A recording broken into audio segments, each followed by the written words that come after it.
عنہ نے ارشاد فرمایا کہ کل قیامت کے دن ایک ایسا شخص ہوگا جسے جنت کے اندر جانے سے کوئی چیز نہیں روکے گی. یا رسول اللہ وہ کون شخص ہے؟ فرمایا وہ شخص ہے جو کثیر العیال تھا، جس کی اولاد بہت زیادہ تھی، لیکن کثیر العیال ہونے کے باوجود وہ تھا بھی مفلس غریب بندہ تھا، لیکن اس کے باوجود اس نے کبھی اپنی اولاد کو حرام کا لقمہ بھی نہیں کھلایا ہے. فرمایا یہ وہ بندہ ہے جسے جنت کے اندر جانے سے کوئی چیز نہیں روک سکتی.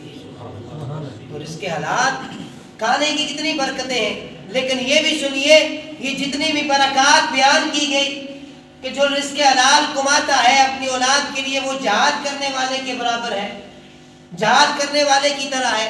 یہ اس کے لیے ہے جو رزق حلال کماتا ہے لیکن ساتھ ساتھ فرائض اور واجبات کا بھی خیال رکھتا ہے، 5 وقت کی نماز بھی ادا کرتا ہے، فرائض و واجبات کا بھی خیال رکھتا ہے، حقوق العباد کا بھی خیال رکھتا ہے.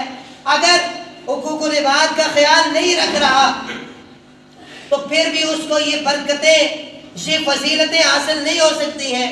اگر وہ فرائض کی ادائیگی نہیں کر رہا، رب کی بارگاہ میں جھک نہیں رہا، تو پھر بھی یہ برکتیں اسے حاصل نہیں ہوتی.